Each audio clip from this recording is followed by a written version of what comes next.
Daniel Nelson and the Ranger by Dennis Nelson.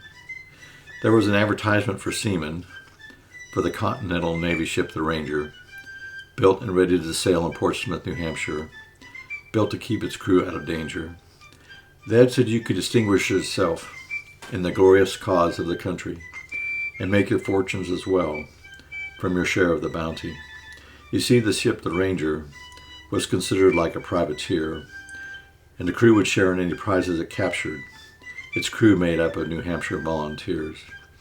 The ship was touted as one of the best American cruisers, and that was always able to fight, with its incredible speed and 20 guns under most excellent cover, and be victorious with all its speed and might. The Ranger's commanded by Captain John Paul Jones, and the ad was signed by the President, John Hancock of the Continental Congress, and first signer of the Declaration to be Independent. So my third great-grandfather, Daniel Nelson, was only 15, signed up for the cruise as a fifer and a Marine.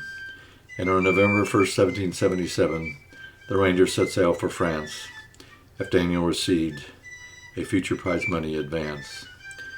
The Ranger arrived in France 31 days later, and the trip was uneventful, including the weather. A race across the Atlantic had materialized that the Ranger would be the first to bring the news to France of the British surrender at the Battle of Saratoga, but a French ship, the Perch, beat the Ranger there by a few hours by chance.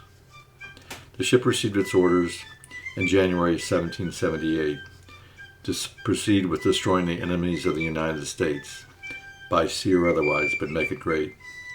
On February 14, 1778, the French Navy formally recognized the Ranger as the first American ship to receive this honor with a 9-gun salute, while flying the new stars and stripes before it sailed into danger. On April 11, 1778, the Ranger began its military orders, capturing 2 ships, the Dolphin and Lord Chatham, in British waters. On April 23rd, the Ranger anchored at Whitehaven on the British coastland and set fire to shipping vessels and spiking cannons, taking the fight to the British homeland.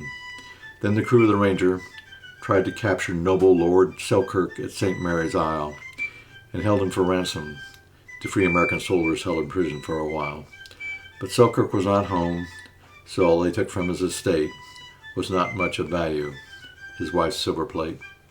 On April 24th, the Ranger had a broadside with the British man-of-war, the Drake, and after the 2 senior British officers were killed, the Drake surrendered and the Ranger lost 3 men in its wake.